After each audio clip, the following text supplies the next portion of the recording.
Court does call the case of Arbor Commercial Realty versus Scottendes. Good afternoon, Your Honor. For the record, Tim Dolski appearing on behalf of the plaintiff, Commercial Realty, LLC. Scottendes, Your Honor. All right. And where are we on this, John? Well, I thought we were going to be able to resolve this, but we're unable to. So I guess we're going to have a hearing, Your Honor. So what's the issue? Well, I'm not really quite. The classic. We thought we had a deal, but now it's time to lawyer up. When informal agreements fall apart, guess who gets to sort it out? That's right, His Honor. Buckle up. Sure, the tenant wants 6 months to move all of the stuff out. That's one issue. And I told him that we can't provide him 6 months. We can give him a little bit more than the 10-day statutory period. And the other thing is that he feels for one reason or another that there was an agreement that if he moved out, which he still hasn't moved out, that he didn't owe any back rent. Did I accurately? Correct. Those Yeah, are. we had a verbal agreement that. Notice the contrast here? The tenant thinks they had a gentleman's agreement while the landlord says never happened. In legal terms, this is a verbal contract dispute. But without clear terms, it's mud in the water. I was to move out, that I would no longer be paying the rent. I told him I couldn't pay the rent and move out. And I thought we had come to a mutual agreement that it would be best for both parties if I just moved everything out. And it's my client's position that no agreement was made. And even if one was, the client still hasn't moved out and still wants another 6 months to move out, Your Honor.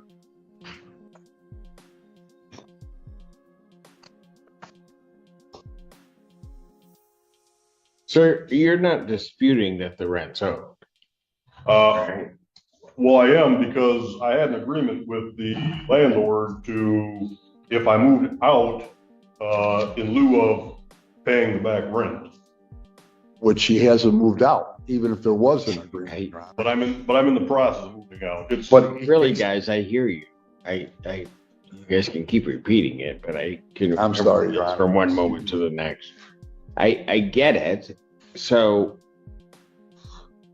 I mean, there are two parts, so that you understand this, sir. There are two parts of this case. One is the possession issue, and then the monetary issue. In terms of the possession. Here's a great teachable moment. The judge is bifurcating the case, splitting it into two tracks, one for possession, the other for money. That's a smart court strategy. Deal. With the urgent issue first, then argue about the dollars later. Issue. I don't see that there's an issue for me to try, because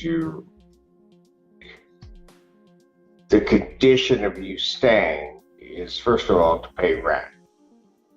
Even if, I'm not saying that I'd make a finding that there is, even if there is this other agreement that you move and you don't owe the rent, the only bearing that has on the possession issue is you were supposed to move, right? So I can bifurcate the hearing so that we deal with just the possession issue and then set it for a further hearing as to the money claim. But if I do that, then the question is when are you going to move? Because I think they'd be entitled to a judgment for possession. And the reality is that if I do that, finding no tribal issue on the issue of possession, it's going to be 10 days. I can tell you that even using my discretion, I wouldn't give you 6 months to move. So if we just deal with that part of it, when can you be out? I mean, I said realistically 6 months because there's so much stuff. I understand that that's not agreeable with them, but I've tried to work with them. I even offered another solution to conduct a liquidation auction, but I said even that's going to take, probably 2 months realistically, and everything still won't sell. So I did make a promise that I would clear the property out in lieu of not paying rent, that I would make sure that it was, left empty. And that's why I came up with the 6 months, because I know that's still gonna take time, even after I liquidate, a vast majority of the stuff. It's still gonna take time to remove the junk, and I'm willing to pay for the, the removal of all the trash that's in there and leave it empty. But I don't think that's agreeable. Well, they've said it's not agreeable. The other problem I'm having is I just found out recently, a few minutes ago, that the person I've been dealing with apparently is no longer the owner of the property. So the person that I've been dealing with, the person that I had a verbal agreement with, I guess is no longer, making the calls, and I was not aware of that, which I guess explains why I haven't heard back from the person that I had made this deal with, because I just found that out a few minutes ago. Well, Your Honor, speaking to that aspect only, the owners. The tenant finds out mid-hearing that the person he made the deal with doesn't actually own the property anymore. Whoops. That verbal agreement just got a lot more complicated. Still the owner. The son has been managing the property for the last year or so. So I don't know I think that's what you're referring to, correct? I guess I just meant I wasn't aware that the person that I was talking to isn't actually running the operation anymore. So when I was told, I won't charge you any rent if you can move everything out, and at the time I talked to him last, I didn't give him a time. That's, again, the problem with that is, if I assume that's true, you haven't moved. I'm in the Which process. means if you haven't moved, that means you still owe the rent, right? Which means they'd be entitled to a judgment and you'd still owe the money. But the agreement that I had was that I wouldn't be paying anymore if I moved out. But you haven't moved out. Correct. I'm in the process of moving out. Well, according to his own words, Your Honor, that's a 6 months ordeal. So, I mean, I could say I'll move it out of my house by taking a dish at a time. Well, this isn't a one-bedroom apartment. This is a 10,000 square foot warehouse packed to the rafters with stuff. So it's not, it took several years. I get back to my same question. For you, how much time are you looking? 6 months is not going to happen. Okay. So here, just let me finish this. The statutory period. So, here, just let me finish this. The statutory period. This is the courtroom version of you've got 10 days to pack your bags. The judge is trying to be reasonable. But 6 months? In legal time, that's basically for... Period would be 10 days. Right. I get the circumstance that you're in, so maybe that's not realistic that it's a 10 days. Right. But I can tell you that even if I use the furthest reaches of my discretion to give additional time, it's not going to be near 6 months. Okay. And so if you guys can't decide, I'm going to pick a date on the possession issue, and then I set it for trial on the monetary issue. But you guys are going to have to decide. It's going to have to be something realistic, sir. I mean, they're entitled to the possession of their property by even what your agreement was. They're entitled to possession. I mean, I can guarantee I can't move everything out in 10 days. It's not. How much? What would be the fastest? I mean, 4 months. Is that agreeable? No, that still puts us in the same position. It's like I said. I've probably moved half of it out within the past 3 months. It's going to take, I would say, at least 4 months, realistically. I mean, no. We'll let Your Honor make that decision. That's really not what we do. Nobody gets happy then. But what's next? Trial date, deadline.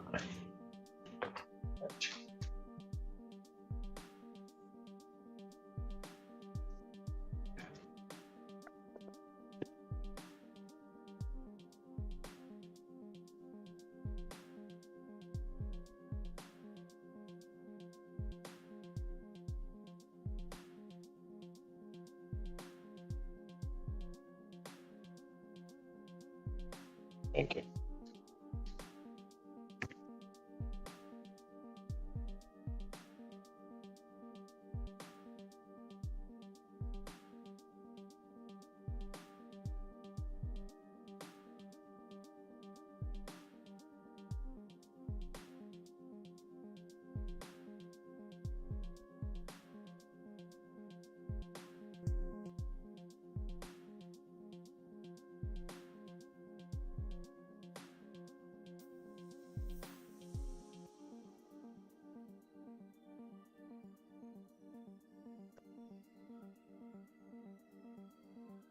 Listen to everybody. As to the issue of possession, I'm gonna find that there's no tribal issue as to the issue of possession only.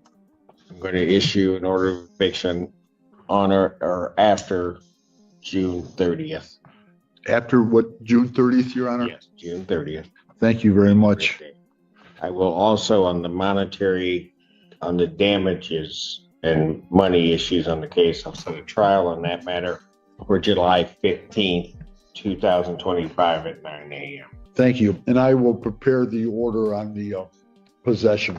I'll submit it to the court. I'll submit a copy to you.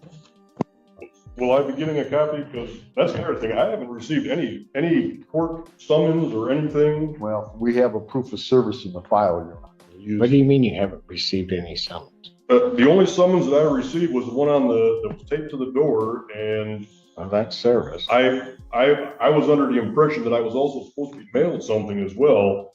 The one that was taped to the door had the address in Saline, which is why I wasn't here at noon, because I went to the courthouse in Saline and they said, "Oh, you're at the wrong place." And then I called the number that was on the summons, and the number was for Wayne County Courthouse. So my summons that I received on the door was riddled. So what do you want me to do with that? You're here. I've heard your case. I'm just saying, am I going to receive Yes. mailing? I'll tell you what. Here's what we'll do. You'll get a judgment. Prepare a judgment. I'll sign it and I'll give you a copy. Thank you. The judgment up at the counter. Yes, get a judgment out at the counter, sign it, and then